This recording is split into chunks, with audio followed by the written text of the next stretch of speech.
حمد و ثنا اور درود و سلام کے بعد معزز سامعین کرام، برادران اسلام، نہایت ہی واجب الاحترام ذی وقار علماء کرام، السلام علیکم ورحمۃ اللہ وبرکاتہ۔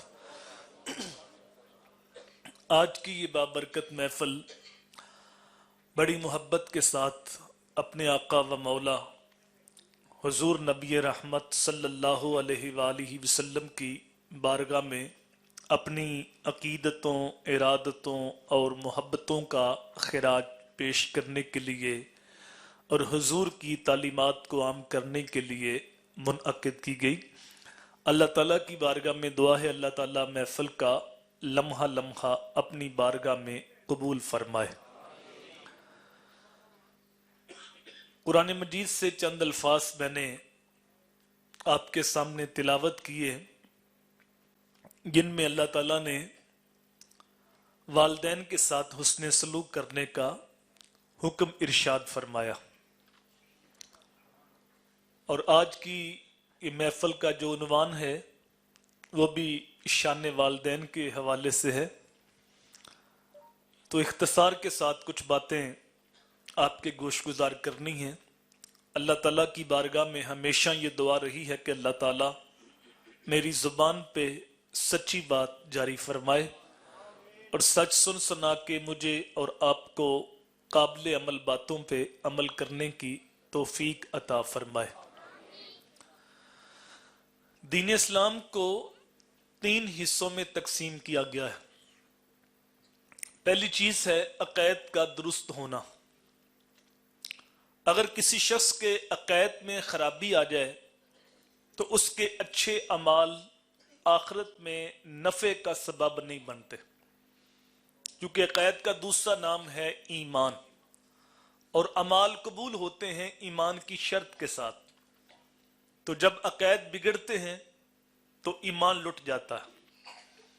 یہ ہو سکتا ہے کسی کے نیک اعمال اس کے ایمان لانے کا سبب اور ذریعہ بن جائیں، لیکن بغیر ایمان کے اور بغیر عقائد اچھے کے اعمال اللہ کی بارگاہ میں قبول نہیں ہوتے۔ عرب کا مشہور شاعر فرزدق، اس کے دادا المجاشی رسول کریم صلی اللہ علیہ وآلہ وسلم کی بارگاہ میں حاضر ہوئے۔ ایمان قبول کرنے کے بعد عرض کی، بندہ نواز، میں نے اپنے قبیلے کی 70 بچیوں کو زندہ درگور ہونے سے بچایا ہے۔ میں شاعر تھا، نرم دل کا مالک تھا۔ جب کسی کے ہاں بیٹی پیدا ہوتی تو وہ اس کو زندہ درگور کرنے لگتا تو میں اس کے آگے جا کے ہاتھ جوڑ دیتا، اس کو نقدی پیسے دیتا، اس کی کفالت اپنے ذمہ لیتا۔ تو 70 بچیوں کو زندہ درگور ہونے سے میں نے بچایا ہے۔ یہ جو میں نے نیک عمل کیا زمانہ جہلیت میں، تو کیا اس کا مجھے صلہ ملے گا؟ تو میرے حضور نے ارشاد فرمایا، تجھے صلہ مل تو گیا ہے کہ اللہ نے ایمان کی دولت سے مالا مال کر دیا۔ تو یہ ہو سکتا ہے کسی کے نیک اعمال اس کے ایمان لانے کا سبب اور ذریعہ بنے، لیکن بغیر ایمان کے، بغیر سچے عقائد کے اعمال اللہ کی بارگاہ میں قبول نہیں ہوتے۔ وقت گزرنے کے ساتھ ساتھ جس طرح چیزوں کے اندر ملاوٹ آ رہی ہے، اس طرح عقائد کے اندر بھی تغیر و تبدل پیدا ہو رہا ہے۔ آئے دن کوئی نہ کوئی نئی جماعت، نیا فرقہ سامنے آتا ہے، لیکن سچے سچے عقائد وہی ہیں جو صحابہ، اہل بیت اور اولیاء اللہ کے عقائد۔ ان عقائد سے ہٹ کے اگر کوئی نئے عقائد متعارف کراتا ہے تو وہ عقائد کسی مومن کے عقائد نہیں ہو سکتے۔ دوسری چیز ہے عبادات۔ جو چیزیں اللہ نے فرض کی ہیں، واجب کی ہیں، ان کی پابندی۔ قرآن مجید میں ایمان کے بعد عامل الصالحات کا تذکرہ بار بار کیا گیا ہے۔ تیسری چیز ہے معاملات، حقوق العباد۔ اگر کوئی شخص عقائد بھی درست رکھتا ہے، عبادات بھی بجا لاتا ہے، لیکن وہ معاملات میں صحیح نہیں۔ اگر آپ سارے تھوڑا تھوڑا سیمنٹ کے درمیان میں جو خالی جگہ اس کو پر کر دو نا، پھر بعد میں آنے والے کو گردنیں پھلان کے آگے نہیں آنا پڑے گا۔ تھوڑا تھوڑا سیمنٹ کے آپ کے آگے جو خالی جگہ اس کو پر کر دو، تھوڑا تھوڑا قریب ہو جو، آگے ہو جو۔ آپ کے آگے جو خالی جگہ صرف اس کو پر کر دو. اللہ آپ کو سلامت رکھے. تھوڑا تھوڑا سمٹ جاؤ تاکہ آنے والوں کو آسانی سے جگہ مل سکے. درود پاک پڑھیے. الصلاۃ والسلام علیک یا رسول اللہ.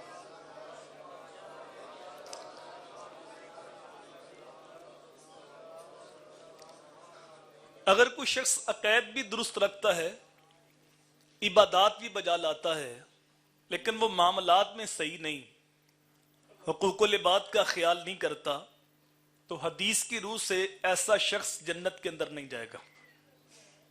شرک سب سے بڑا گناہ ہے. سب سے بڑا گناہ کیا ہے؟ بولیے کیا ہے؟ لیکن شرک توبہ سے معاف ہو جاتا ہے. ایک مشرک جب سچی توبہ کرتا ہے تو اس کی نئی زندگی شروع ہوتی ہے. تو شرک سب سے بڑا گناہ ہونے کے باوجود توبہ سے معاف ہو جاتا ہے، لیکن کسی بندے کا مارا ہوا حق یہ توبہ سے بھی معاف نہیں ہوتا جب تک اس بندے سے معافی نہ مانگی جائے. تو حقوق العباد کا مسئلہ جتنا حساس مسئلہ ہے، آج اتنا ہی اس مسئلے سے ہم غافل ہیں اور بے خبر ہیں. اور پھر یہ موضوع بڑا وسیع موضوع ہے. عامۃ المسلمین کے حقوق ہیں، ذمیوں کے حقوق ہیں، اولاد کے، بہن بھائیوں کے، ماں باپ کے، ہمسایوں کے، مسافروں کے موضوع ہے. لیکن حقوق العباد میں جو مقدم حق ہے وہ ذوی القربہ کا ہے. اور ذوی القربہ سے جو مقدم حق ہے، جتنا زیادہ قریبی خونی رشتہ ہوگا اس کا اتنا ہی حق مقدم ہوگا. اور پھر خون کے رشتوں میں جو مقدم حق ہے وہ ماں باپ کا. اللہ تعالیٰ نے قرآن مجید میں ایک سے زائد مقامات پہ جہاں اپنی عبادت کا حکم دیا ہے، ساتھ ہی متصل والدین کے ساتھ حسن سلوک کرنے کا حکم ارشاد فرمایا. کہیں فرمایا وَقَضَىٰ رَبُّكَ أَلَّا تَعْبُدُوا إِلَّا إِيَّاهُ وَبِالْوَالِدَيْنِ إِحْسَانًا. تمہارے رب نے فیصلہ فرما دیا، حکم دے دیا کہ اللہ کے علاوہ کسی کی عبادت نہ کرو اور والدین کے ساتھ حسن سلوک کرو. کہیں فرمایا وَاعْبُدُوا اللَّهَ وَلَا تُشْرِكُوا بِهِ شَيْئًا وَبِالْوَالِدَيْنِ إِحْسَانًا. اللہ کی عبادت کرو، اس کے ساتھ کسی کو شریک نہ ٹھہراؤ اور والدین کے ساتھ حسن سلوک کرو. اپنی عبادت کے متصل بعد والدین کے ساتھ حسن سلوک کرنے کا حکم ارشاد فرمایا. امام راضی لکھتے ہیں کہ انسان کی تخلیق کا سبب حقیقی اللہ تعالیٰ ہے اور سبب مجازی ماں باپ ہے. اس لیے جہاں اللہ نے اپنی عبادت کا حکم دیا ہے، ساتھ ہی متصل والدین کے ساتھ حسن سلوک کرنے کا حکم ارشاد فرمایا. ایک صحابی حضور کی بارگاہ میں حاضر ہو کے عرض کرتے ہیں بندہ نواز، حسن سلوک کا زیادہ حقدار کون ہے؟ قال امک کا، فرمایا تیری والدہ. قال ثم من، آقا پھر کون؟ قال امک کا، پھر فرمایا تیری والدہ. قال ثم من، تیسری بار پھر پوچھا. تیسری بار بھی حضور نے ماں کا نام لیا. چوتھی بار صحابی پھر پوچھتا ثم من، پھر کون؟ قال ابو کا، فرمایا تیرا باپ. 3 مرتبہ ماں کا نام لیا اور چوتھی مرتبہ باپ کا نام لیا. علماء فرماتے ہیں اشارہ اس بات کی طرف ہے کہ ماں بچے کی پیدائش اور تربیت میں 3 اضافی مشقتیں اٹھاتی. باپ نے 1 مشقت اٹھائی، اس کی تربیت کی، تو ساتھ ماں بھی شامل تھی. لیکن ماں کی 3 اضافی مشقتیں. پہلی مشقت عند الحمل، حمل کی صورت میں 9 ماہ تک بوجھ اٹھایا. اگر یہ اندازہ کرنا ہو کہ یہ معاملہ کتنا مشکل ہے تو صرف 1 ماہ کے لیے 5 کلو کا وٹا اپنے پیٹ کے ساتھ باندھ لیجئے اور پھر آپ کو خبر ہوگی یہ معاملہ کتنا مشکل ہے. اور دوسری تکلیف ماں جب بچہ پیدا ہوتا ہے عند الولادت، وہ جو تکلیف ہے وہ ماں ہی جانتی ہے، اللہ کی ذات جانتی ہے. اندازہ ایک حدیث سے ہو سکتا ہے کہ ایک صحابی عرض کرتے ہیں بندہ نواز، میں نے اپنی ماں کو کندھوں پہ اٹھایا اور 6 میل تک لے کے گیا ہوں، اور پتھر اتنا گرم تھا اگر اس کے اوپر گوشت کا ٹکڑا رکھا جائے تو جل کے کباب بن جائے. تو کیا میں نے اپنی ماں کا حق ادا کر دیا؟ تو میرے حضور نے فرمایا خدا کے بندے، جب تو پیدا ہوا تھا اس وقت جو درد کے جھٹکے تیری ماں نے سہے تھے، ابھی تو 1 جھٹکے کا حق بھی ادا نہیں ہوا. تو دوسری تکلیف ماں وہ برداشت کرتی ہے اور تیسری تکلیف 2 سال تک اسے اپنا دودھ پلاتی ہے۔ اس لیے ماں کا حق 3 بار اور باپ کا حق 1 بار۔ علماء نے ضابطہ یہ مقرر کیا ہے کہ اولاد کو چاہیے کہ خدمت میں ماں کو ترجیح دیں، لیکن حکم میں باپ کو ترجیح دیں۔ باہر سے کوئی چیز لے کے آئے تو پہلے ماں کو پیش کرے، پاؤں دبانے تو پہلے ماں کے دبائے۔ لیکن گھر میں کوئی بات ہوگی، ماں کہتی ہے ایسے کرنا ہے، باپ کہتے ہیں ایسے کرنا ہے، دونوں کی باتیں مختلف ہیں، کس کی بات ماننے؟ اس وقت باپ کی بات ماننے، چونکہ الرجال قوامون علی النساء، گھر کا حاکم ماں نہیں، گھر کا حاکم باپ ہے۔ تو خدمت میں ماں کو ترجیح دی جائے لیکن حکم میں باپ کو ترجیح دی جائے۔ ایسے ماں باپ کو چاہیے کہ اولاد کو ایسی مشقت میں نہ ڈالیں، جو بات ہو وہ آپس میں بیٹھ کے طے کر کے وہ اولاد کو حکم دیں، کیونکہ ماں باپ راضی نہ ہوں تو عرش کا رحمان کبھی بھی راضی نہیں ہوتا۔ اگر ایک کی ناراضگی مول لے لے اولاد تو اس کے تو دونوں جہاں برباد ہو جائیں گے، نہ دنیا رہے گی نہ آخرت رہے گی۔ علماء نے یہ لکھا ہے کہ ایک نیکی ایسی ہے جس کی جزا آخرت میں اندر تو ملنی ہے، لیکن دنیا کے اندر بھی اللہ تعالیٰ اس کو بلائی عطا فرماتا ہے۔ اور ایک گناہ ایسا ہے کہ جس کی سزا آخرت میں تو ملنی ہے، لیکن دنیا کے اندر بھی آپ نشان لگا لیں اس شخص کے اوپر، آپ دیکھیں گے کہ وہ شخص دنیا کے سامنے ذلیل ہوگا۔ وہ نیکی کیا ہے اور وہ گناہ کیا ہے، جس کی جزا آخرت کے ساتھ ساتھ دنیا کے اندر ملتی ہے، وہ نیکی ماں باپ کی عزت کرنا ہے، ماں باپ کے ساتھ محبت کرنا ہے، ماں باپ کے ساتھ اس نے سلوک کرنا ہے۔ اور وہ گناہ جس کی سزا آخرت میں تو ملنی ہے، اور وہ کتنی سخت ہے۔ میرے حضور فرماتے ہیں معراج کی رات میں نے کچھ لوگ دیکھے جو آگ کی شاہوں پہ لٹکے ہوئے تھے، تو میں نے پوچھا یہ کون لوگ ہیں؟ کہا یہ ماں باپ کے نافرمان۔ آخرت میں سزا ہے ہی، لیکن دنیا کے اندر بھی وہ شخص ذلیل ہوگا جس نے ماں باپ کی نافرمانی کی۔ شرک کے بعد علماء نے لکھا کہ سب سے بڑا گناہ ماں باپ کی نافرمانی، بلکہ ایک حدیث میں آیا کہ جنت کی جو خوشبو ہے وہ 1000 سال کی مسافت پہ آئے گی۔ جنت سے بندہ 1000 سال دور ہوگا اور جنت کی خوشبو آنا شروع ہو جائے گی۔ تو 4 بد نصیب ایسے ہیں، جنت میں جانا تو دور کی بات ہے، وہ جنت کی خوشبو بھی نہیں پائیں گے۔ ان میں سے پہلا ماں باپ کا نافرمان، جو ماں باپ کی نافرمانی کرنے والا ہے، جنت تو بات کی بات ہے، وہ جنت کی خوشبو بھی نہیں پائے گا۔ اللہ اکبر۔ تو آخرت میں تو سزا ہے ہی ہے، لیکن دنیا کے اندر بھی اس شخص کو آپ دیکھیں کہ وہ بندہ ذلیل ہوگا جس نے ماں باپ کی تابعداری نہیں کی۔ یہ آج ہمیں دین سمجھنے میں ٹھوکر لگتی ہے۔ ہم پیر صاحب کے تو ہاتھ بھی چومتے ہیں، پاؤں بھی چومتے ہیں، لیکن ماں باپ کی نافرمانی کرتے ہیں۔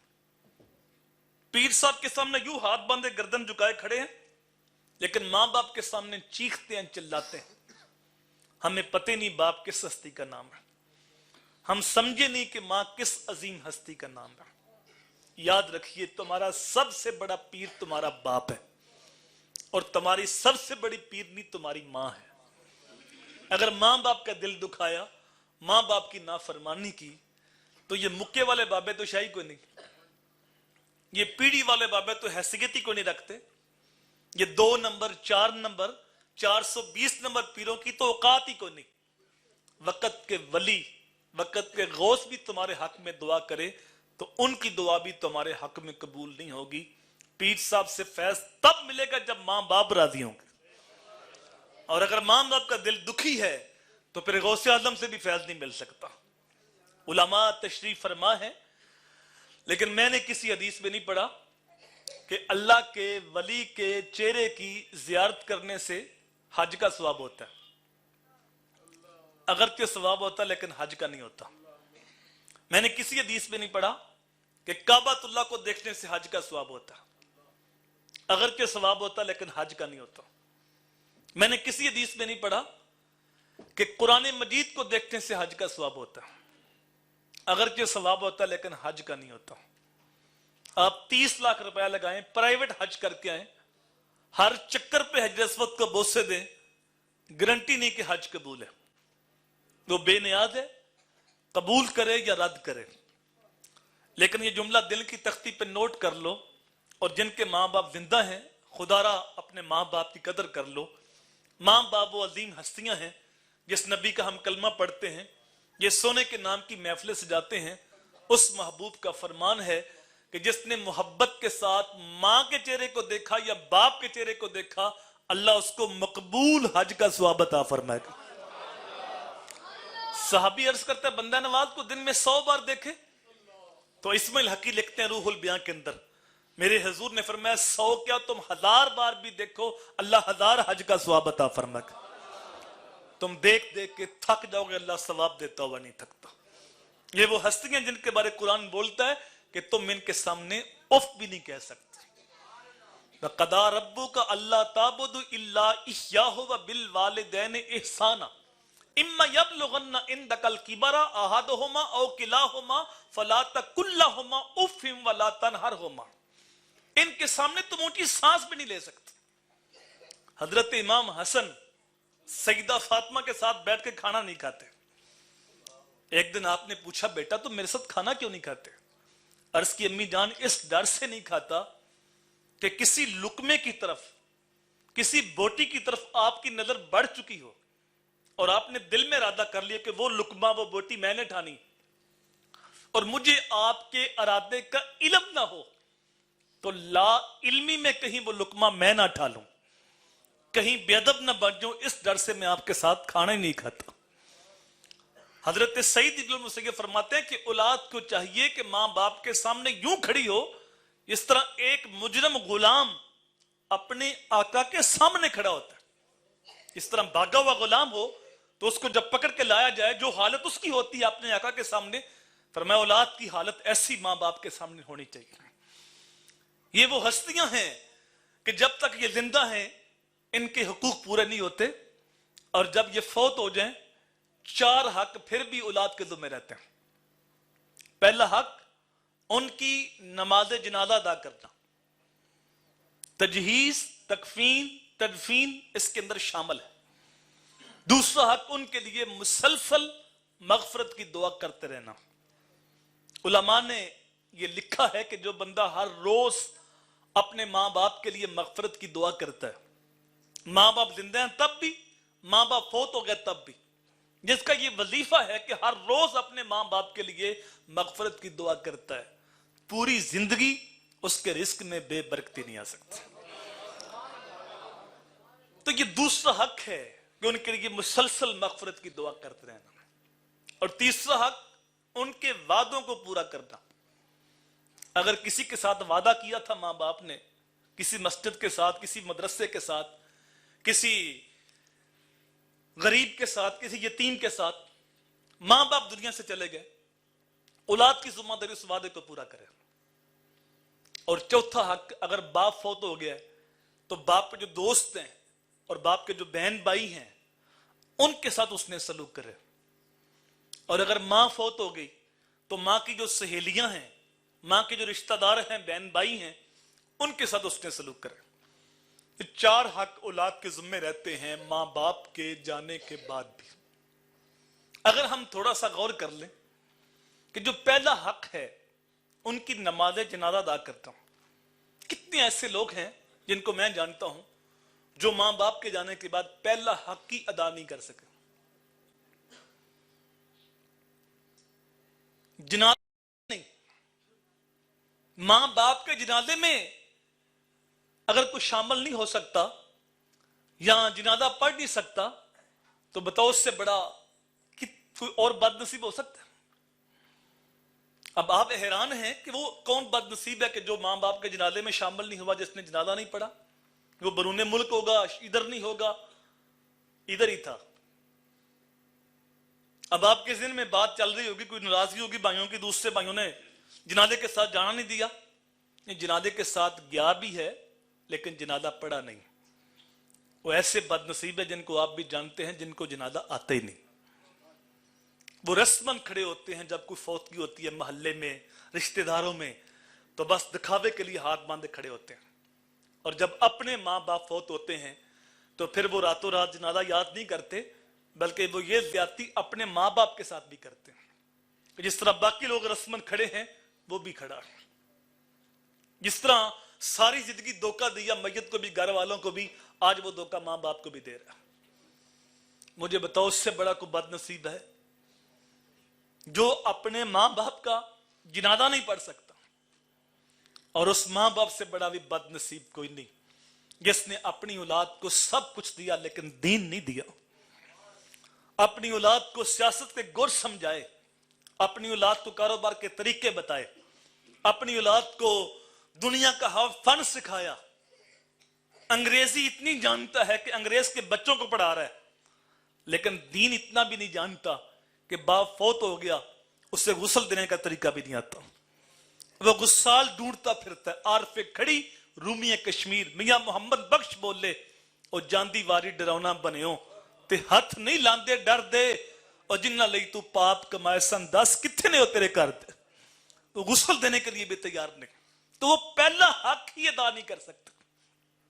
دوسرا حق تھا ان کے لیے مسلسل مغفرت کی دعا کرتے رہنا. اگر ہم نے اپنی اولاد کو 5 وقت کا نمازی بنایا ہوا تو اگر وہ الگ سے دعا نہ بھی کریں تو جب بھی وہ نماز پڑھیں گے رب کی بارگاہ میں دعا کریں گے ربنا اغفر لی والدی, اے اللہ ہمیں بھی بخش دے ہمارے ماں باپ کو بخش دے.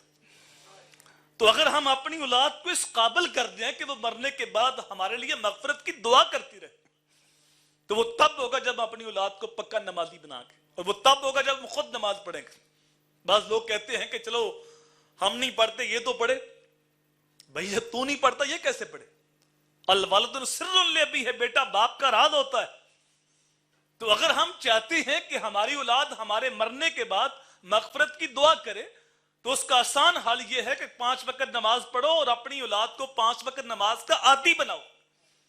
جب وہ نماز پڑھیں گے تو رب کی بارگاہ میں دعا کریں گے ربنا اغفر لی والدی, اے اللہ مجھے بھی بخش دے میرے ماں باپ کو بخش دے. تو یہ دوسرا حق ہے ماں باپ کے جانے کے بعد. اور تیسرا حق تھا ان کے وعدوں کو پورا کرنا. اور چوتھا حق تھا ان کے عزیزوں کے ساتھ اس نے سلوک کرنا. یہ پتہ نہیں ہم نے کہاں سے سیکھا ہے کہ ہم سے جو 1 قدم پیچھے ہٹے گا ہم 10 قدم پیچھے ہٹیں گے. یہ کس کے بارے بولتے ہیں؟ سگے بھائی کے بارے بول رہے, سگی بہن کے بارے بول رہے, چاچو کے بارے, ماموں کے بارے, خالہ کے بارے, پھپھو کے بارے. اور آج یہ مقدس رشتے چھوٹ گئے اور میرا معاشرہ آج نفرت کی آگ میں جل رہا ہے. اور پیچھے معمولی باتیں, کوئی بڑی بات نہیں. تو ایسی نفرت کی دیواریں کھڑی ہوئی کہ ساری زندگی ہم نے کلام نہ کیا. جب بھائی فوت ہو گیا, چاچو فوت ہو گیا, ماموں فوت ہو گیا, خالہ فوت ہو گئی تو ہم جنازے کے ساتھ شامل ہو جاتے ہیں. یہاں ہسپتال چلا گیا, بولنے کی سکت نہیں رہی تو پھر ہم تیمارداری کرنے چلے جاتے ہیں. یہاں پھر ہم کل کے اوپر فروٹ کی ٹوکری لے کے پہنچ جاتے ہیں. یہ فروٹ تم نے زندہ جب تھا اس وقت اس کو کھلایا ہوتا.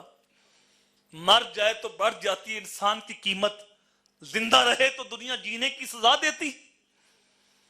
تو ہم غور کریں کہ ہم کہاں کھڑے. یہ میرے نبی کی تعلیم نہیں ہے کہ ہم سے جو 1 قدم پیچھے ہٹتا ہم 10 قدم پیچھے ہٹیں گے, ہم اینٹ کا جواب پتھر سے دیں گے. میرے نبی کی تعلیم تو یہ تھی سل من قاطعک واتی من حرمک, جو تم سے تعلق توڑے تم بڑھ بڑھ کے تعلق جوڑو, جو تمہیں محروم رکھے تم اس کی جوڑیاں بھر دو, جو ظلم کرے تم اس کو معاف کر دو. حضور کی تعلیم تو یہ تھی.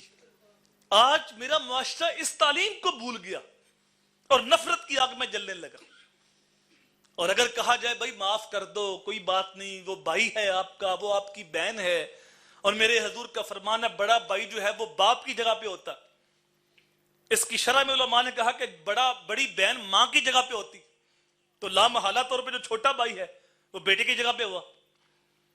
تو اگر ہم اس بات کو دیکھ لیں جس طرح ہم اپنی اولاد کا مستقبل سوچتے ہیں, جو فیوچر پلاننگ ہماری اولاد کے بارے وہ چھوٹے بھائی کے بارے بھی ہو, اور جو چھوٹا بھائی ہے وہ بڑے بھائی کو عزت دے, تو پھر معاشرے کے اندر یہ فتنے فساد یہ جھگڑے نہیں ہوتے بلکہ جو دل ٹوٹے ہوئے وہ بھی جڑنا شروع ہو جائیں گے اور معاشرے کے اندر ایک امن, ایک بہار پیدا ہو. لیکن آج ہم حضور کی تعلیمات سے دور ہیں. میرے حضور نے فرمایا جو خالہ ہے وہ ماں کی جگہ پہ, جو چچا ہے وہ باپ کی جگہ پہ. یہ مقدس رشتے آج چھوٹ گئے. ایک صحابی حضور کی بارگاہ میں آئے اور عرض کیا کہ مجھ سے گناہ ہو گیا. حضور نے گناہ کی تفصیل پوچھی تو پھر میرے حضور نے پوچھا تیرے ماں باپ ہیں؟ آقا نہیں، فوت ہو گیا. خالہ ہے؟ جی آقا ہے. فرمایا جاؤ اس کے ساتھ اس نے سلوک کر، اللہ تیرا گناہ معاف کر دے گا. یہ وہ رشتے تھے جن کے ساتھ اس نے سلوک کرنے سے رب گناہ معاف کرتا. لیکن ہم معاف کرنے کو تیار نہیں. اگر کہا جائے کوئی بات نہیں، غلطی ہوگی اس سے معاف کر دو، وہ کہتا ہے جناب اس نے زیادتی بڑی کی ہے. تو میں کہا کرتا ہوں بھائی زیادتی کی تبھی تو معاف کرنا ہے. اگر زیادتی ہی نہیں کی تو معافی کس بات کی؟ معافی تبھی ہے زیادتی کی. اچھا کتنی زیادتی کر لی ہوگی؟ جتنی زیادتی کفار مکہ نے میرے حضور کے ساتھ کی تھی. کیا رستے میں گڑھے نہیں کھدے؟ کانٹے نہیں بچھے؟ کیا گوبر کی بری اوجریاں نہیں ڈالی گئی؟ گلے میں کپڑا ڈال کے توڑ نہیں دیے گئے؟ ناموافق حالات کے جکڑ، نکتہ چینی کی آندیاں، بہتان تراشیاں. کیا طیف کے وزاروں میں پتھر نہیں برسے؟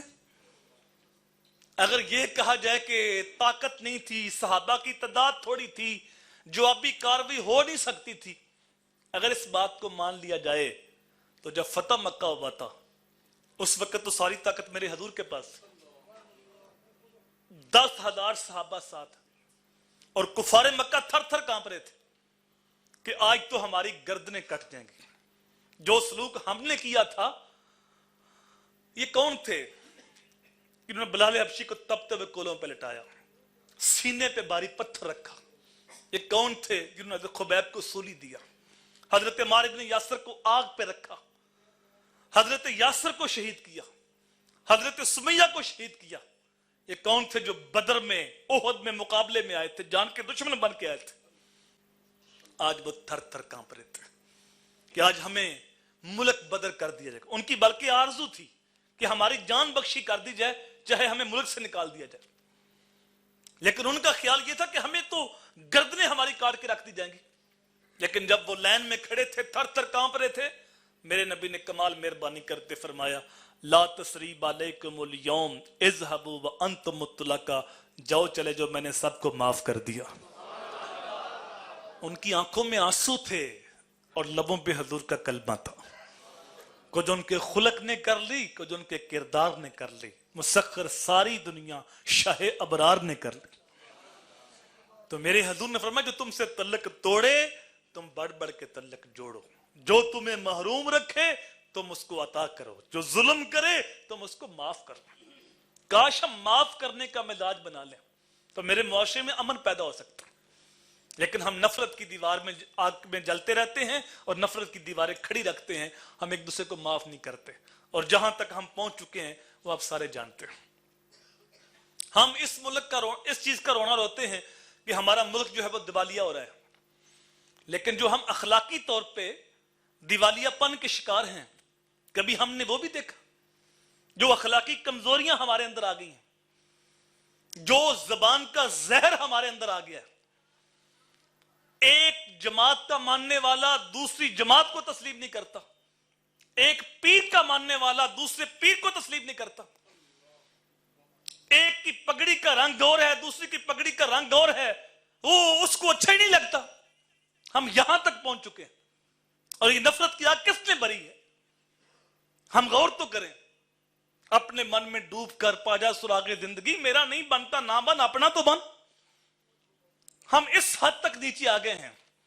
چونکہ پیر صاحب نے ہمیں کہا اپنا پیر پیر، دوسرے کا پیر بندہ، تو مرید 2 قدم آگے بڑھا. تم نے بندہ کہا، میں بندے کا پتر بھی نہیں مانتا اس کو. تو ہم یہاں تک پہنچ گئے. آج جو ہے وہ جس معاشرے کے اندر تنظیمیں بت بن جائیں، جس معاشرے کے اندر پیر خانے فرقے بن جائیں، جس معاشرے کے اندر پگڑیوں کے رنگ جو ہے وہ فرقے بن جائیں، اس معاشرے میں کبھی بھی امن پیدا نہیں ہو سکتا. اوپر سے لے کے نیچے تک دیکھیں آپ، حکومت سے لے کے درجہ چہارت تک آپ دیکھ لیں، ہم اخلاقی طور پہ گر چکے ہیں اور دیوالیہ پن کا شکار ہیں. تو رسول کریم کی تعلیمات اور تھی، بلکہ میرے حضور نے تو یہاں تک فرمایا جو سلوک کرنے میں پہل کرتا ہے کل جنت کے اندر بھی وہی پہلے جائے گا. اصل میں یہ جو محافلیں ہوتی ہیں ہم ان کے مقصد کو نہیں سمجھتے کہ ان کا مقصد کیا تھا. ہم ایک ذوق کے لیے محفل منعقد کرتے ہیں، ہم سمجھتے ہیں کہ وقتی طور ہم نے آنا ہے، نعرے مارنے ہیں، نوٹ پھینکنے ہیں، لنگر کھانا ہے اور گھر کو چلے جانا ہے۔ میرے بھائی یہ مقصد تھوڑا تھا محفل کا۔ محفل کا مقصد تھا کہ اپنے اندر اترنا، خود کلامی کرنا، اپنا احتساب کرنا۔ یہ قرآن و حدیث کا مزاج کیا، ہم کہاں کھڑے؟ کیونکہ قوم لگ گئی اس طرف، جس نے زیادہ نعرے مارے وہ بڑا عاشق رسول، جس نے زیادہ پیسے پھینک دیے بڑا عاشق رسول، جس نے لنگر زیادہ بانٹ دیا بڑا عاشق رسول۔ تو عشق رسول کی مہر لوانے کے لیے ہم یہ سب کچھ کر رہے ہیں۔ تو محفل کا مقصد یہ تھا کہ ہم اپنے اندر اترتے، اپنے گریبان میں جھانکتے، قرآن و حدیث کا مزاج کیا ہے، ہم کہاں کھڑے؟ وہ اقبال نے کہا نا، اپنے من میں ڈوب کر پاجا سراغ زندگی، میرا نہیں بنتا نہ بن، اپنا تو بن۔ تو جو بندہ اپنا بھی نہ ہو، اپنا وفادار بھی نہ ہو، تو بتاؤ وہ کتنا کم ظرف ہے اور کتنے گھاٹے کا سودا کر رہا ہے۔ تو آج ہم محفل میں آنے کا مقصد تو یہ ہے کہ ہم نے حدیث سنی تو ابھی ہم فیصلہ کر لیں کہ ہم سے کون کون ناراض ہے۔ میرا بھائی ناراض ہے، میری بہن ناراض ہے، میرا چاچو، میرا ماموں، میری خالہ، میری پھپھو، کون ناراض ہے؟ اور خود اس کو فون کرے، حال چال پوچھے اور اسے کہیں کہ بہت لڑ لیا، کوئی پتہ نہیں موت کس وقت آ جائے، تو میں آگے بڑھتا ہوں سلوک کے لیے، تم بھی ہاتھ بڑھاؤ۔ تو وہ کہے گا پہلے تو تم بڑے سخت تھے، کئی بار کوشش کی لیکن تم مانتے نہیں تھے، اتنی نرمی لہجے میں کیسے آ گئی؟ تو محفل میلاد تھی، حضور کا فرمان سنا ہے، جو سلوک کرنے میں پہل کرتا ہے کل جنت کے اندر بھی وہی پہلے جائے گا۔ حضرت امام حسین اور حضرت امام محمد بن حنفیہ، یہ دونوں سگے بھائی ہیں باپ کی طرف سے، مائیں الگ الگ ہیں۔ سیدہ فاطمہ کی موجودگی میں مولا کائنات نے دوسرا نکاح نہیں کیا، لیکن ان کے وصال کے بعد آپ نے متعدد شادیاں فرمائی۔ ان میں سے ایک شادی حضرت حنفیہ کے ساتھ، ان کے بیٹے محمد بن حنفیہ اور امام حسین سیدہ فاطمہ کے ساتھ دادے، آپس میں شکر رنجی ہو گئی، ناراضگی ہو گئی۔ محمد بن حنفیہ نے سوچا حسین میرے بڑے بھائی ہیں، میں جا کے سلو کر لیتا ہوں، معافی مانگ لیتا ہوں، معذرت کر لیتا ہوں۔ نکلے گھر سے، حضور کا فرمان یاد آیا، جو سلو کرنے میں پہل کرتا ہے کل جنت کے اندر بھی وہی پہلے جائے گا۔ واپس پلٹے، سوچتے رہے کہ حسین میرا بڑا بھائی ہے، سلو کرنے میں پہل کر رہا ہوں، کل کیسے گوارا ہوگا کہ میرا بڑا بھائی بعد جنت میں جائے میں پہلے جاؤں؟ رکا لکھا بھائی حسین میں تو آپ کو منانے کے لیے آ رہا تھا، لیکن حضور کا فرمان یاد آیا ہے، جو سلو کرنے میں پہل کرتا ہے کل جنت کے اندر بھی وہی پہلے جائے گا۔ تو میں یہ گوارا نہیں کر سکتا کہ میرا بڑا بھائی بعد جنت میں جائے میں پہلے جاؤں، لہذا میں ناراض بیٹھا ہوں، آپ آئیں مجھے منائیں تاکہ جنت میں بھی آپ ہی پہلے جائیں۔ اس کردار کو، اس اخلاق کو ہم بھول گئے، ہم نے سلو کرنے میں پہل کرنا چھوڑ دی، بلکہ کوئی پہل کرتا بھی ہے وہ اس کی ماننے کو تیار نہیں، معاف کرنے کو تیار نہیں۔ تو رسول کریم صلی اللہ علیہ وآلہ وسلم کی تعلیمات ہے کہ جو ماں باپ کا چوتھا حق ہے دنیا سے جانے کے بعد، وہ یہ ہے کہ جو ان کے عزیز ہیں ان کے ساتھ اس نے سلوک کیا جائے۔ اعلیٰ حضرت سے کس نے پوچھا کہ جب ماں باپ دنیا سے چلے جائیں ان کے حقوق کیا ہیں اولاد کے ذمے، تو آپ نے 12 حقوق بیان کیے، مختلف حدیث سے، روایت سے انہوں نے ایک رسالہ مرتب کیا۔ ان میں سے ایک حق یہ بیان کیا کہ اولاد کو چاہیے کہ ماں باپ کو قبر کے اندر تکلیف نہ پہنچائے۔ تو سوال کرنے والا حیران ہوا کہ جب وہ قبر میں چلے گئے تو پھر تکلیف کیسے ہو سکتی؟ تو آپ نے کہا کہ اصل بات یہ ہے کہ ہر ہفتے اولاد کے اعمال ماں باپ کے سامنے پیش ہوتے ہیں، اگر اعمال اچھے ہوں تو ماں باپ خوش ہوتے ہیں، اگر اولاد کے اعمال برے ہوں تو ماں باپ کو تکلیف ہوتی ہے۔ تو جن کے ماں باپ دنیا سے چلے گئے وہ اپنے اعمال کا محاسبہ کریں کہ میرے اعمال جب ماں باپ کے سامنے پیش ہوں تو ماں باپ پریشان نہ ہوں، بلکہ انہیں خوشی ہو، راحت ہو، ان کو تکلیف نہ پہنچے، میں ان کے لیے قبر کے اندر بھی تکلیف کا سبب نہ بنوں۔ تو مجھے بتاؤ، جو بندہ 5 وقت نماز نہیں پڑھتا تو اس کے جب اعمال ماں باپ کے سامنے پیش ہوتے ہوں گے تو ماں باپ کو تکلیف ہوتی ہوگی نہیں ہوتی ہوگی؟ یہ اہم فرائض میں سے ایک اہم فرض ہے نماز۔ اعمال میں اتنا زور کسی کام پہ نہیں دیا گیا جتنا نماز پہ دیا گیا، لیکن دیکھیں 5% لوگ نماز پڑھتے ہیں اور 95% لوگ بے نمازی۔ ان 95% میں سے پوچھو کو ان میں سے کوئی ایسا ہے جو دعویٰ نہ کرے میں عاشق رسول ہوں؟ سارے کہتے ہیں میں عاشق رسول، اگر میں نہیں تو پھر کون ہے؟ عاشق رسول تو سارے ہی بنتے ہیں۔ جو شریعت کی حدوں کو توڑتے ہیں، ٹی وی کی چینل کے اوپر آ کے وہ بھی کہتے ہیں مجھ سے بڑا عاشق رسول کون؟ تو دعویٰ اور چیز ہے، دلیل اور چیز ہے۔ ہم عاشق رسول ہیں لیکن ہم محفل میلاد میں بھی آتے ہیں تو ہماری کوشش ہوتی ہے کہ عشاء کی نماز ہو جائے بعد میں جائیں گے۔ عشاء کے بعد محفل شروع ہوئی لیکن ہم گھر بیٹھ کے انتظار کرتے رہے کہ محفل ہو جائے شروع، اس کے بعد جائیں گے۔ اور پھر آج کل جو ہماری محافل ہوتی ہیں اتنی لمبی ہوتی ہیں کہ رات کے 12 بج جاتے ہیں، 1 بج جاتا ہے، جو مائک پہ آ جاتا ہے وہ چھوڑتے نہیں۔ صبح پکے نمازی بھی غائب ہوتے ہیں، جو پڑھتے تھے وہ بھی گئے۔ تو ہم سوچیں کہ ہم فرض کو ترجیح نہیں دیتے، واجب کو ترجیح نہیں دیتے، اور ہیں ہم سارے عاشق رسول۔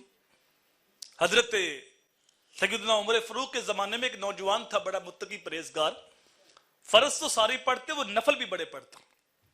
یہ تو ہو نہیں سکتا صحابی رسول ہو فرض نہ پڑھے، یہ تو ہو نہیں سکتا تابعی رسول ہو فرض نہ پڑھے، لیکن وہ نوجوان بڑا متقی تھا، نوافل کی کثرت کرتا۔ ایک دن وہ فجر کی نماز کے وقت نظر نہ آیا، حضرت عمر اس کے گھر چلے گئے، دروازے کو دستک دی۔ توجہ ہے نا آپ کی؟ کتنے بندے غائب تھے نماز سے؟ بولیے ذرا، بولیے ذرا۔ ایک بندہ غائب تھا۔ حضرت عمر کوئی محلے کے چودھری کا نام نہیں، کسی ایم پی ایم این اے کا نام نہیں، حضرت عمر آدھی دنیا کا بادشاہ۔ گھر جا کے حال پوچھ رہے ہیں کہ بیٹا مسجد میں کیوں نہیں آیا؟ میں بھی غور کروں، آپ بھی غور کر لیں۔ اگر میں 5 وقت پڑھتا ہوں تو کبھی میں نے اپنے بھائی سے پوچھا بھائی آپ کیوں نہیں آئے؟ اگر میں باپ ہو کے پڑھتا ہوں کبھی بیٹے سے کہا بیٹا آپ نماز کیوں نہیں پڑھتے؟ اگر میں بیٹا ہو کے پڑھتا ہوں تو کبھی ابو کے آگے ہاتھ جوڑے ابو جی آپ مسجد میں کیوں نہیں آتے؟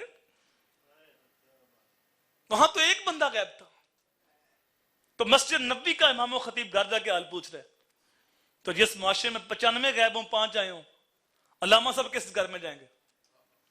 دروازے کو دستک دی، ان کی والدہ باہر آئی، پوچھا بیٹا مسجد میں نہیں آیا؟ کہا ساری رات وہ نفل پڑھتا رہے، تو اب وہ سو گیا، میں نے جگایا نہیں۔ آپ نے کہا میرے نزدیک ساری رات نفل پڑھنے سے بہتر تھا کہ ساری رات آرام سے سوتا اور فجر کی نماز جماعت کے ساتھ پڑھتا، کیونکہ میرے حضور نے فرمایا جس نے عشاء کی نماز جماعت کے ساتھ پڑھی اس نے آدھی رات قیام کیا، اور جس نے ساتھ فجر بھی جماعت کے ساتھ پڑھی اس نے پوری رات قیام کیا۔ 2 نمازیں جماعت کے ساتھ پڑھ لو، ساری رات آرام سے سوئے رہو، پوری رات عبادت کا ثواب ہوتا ہے۔ لیکن ہم عاشق رسول ہیں لیکن 5 وقت نماز پڑھ کے اپنے نبی کی آنکھیں ٹھنڈی نہیں کرتے۔ نماز تو اتنی محبوب تھی میرے حضور کو، جب نماز کا وقت ہوتا یہ نہ کہتے اذان کہو، بلکہ فرماتے ارحنا یا بلال، ارحنا یا بلال، بلال اٹھو ہمارے دل کو راحت پہنچاؤ۔ اذان ہو تو میرے حضور کے دل کو راحت پہنچتی ہے، امتی نماز پڑھے تو نبی کی آنکھیں ٹھنڈی ہوتی۔ تو وہ کیسا عاشق ہے جو 5 وقت نماز پڑھ کے اپنے نبی کی آنکھیں بھی ٹھنڈی نہیں کرتا۔ کاش ہم یہ 2 چیزیں اپنے پلے باندھ لیں کہ جو ہم سے خفا ہے، ناراض ہے، تو ہم خود آگے بڑھ کے سلو کر لیں، معذرت کر لیں، اور اگر ہم نماز نہیں پڑھتے تو ہم 5 وقت نماز کا اہتمام کریں۔ ہمارے معاشرے کے اندر تقریباً 70% ماں باپ روتے ہیں کہ اولاد ہماری بات نہیں مانتی، اولاد ہماری نافرمانی کرتی، اولاد ہمارے حقوق کا خیال نہیں کرتی۔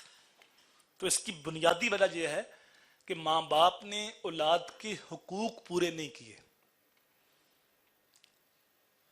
اپنی ذمہ داریوں میں کوتاہی برتی۔ ہم سمجھتے صرف کھانا کھلانا، اچھا لباس پہنانا یہ ہماری ذمہ داری تھی، ایسا نہیں۔ یہ ان کی جسمانی پرورش ہے، ایک روحانی پرورشی وہ ہم نے نہیں کی۔ اور جن ماں باپ نے اپنی ذمہ داری پوری کی ہوتی ہے، ہم نے دیکھا کہ ان کی اولاد ساری زندگی ان کے سامنے آنکھ بھی اٹھا کے نہیں دیکھتی۔ تو ہمیں جو ماں باپ ہیں یا ماں باپ بننے والے ہیں انہیں چاہیے کہ اپنی ذمہ داریوں کے اندر کبھی کوتاہی نہ برتیں۔ ہم نے کندفشا میرج ہال میں ہر مہینے یہ سلسلہ شروع کیا کہ جو اولاد کے حقوق ہیں اس حوالے سے حدیث اور روایات آپ کے سامنے رکھی جائیں۔ تو پہلے فجر کے بعد یہ پروگرام ہوتا تھا، اور اب ہم نے انگریزی ماہ کے 30 بدھ یہ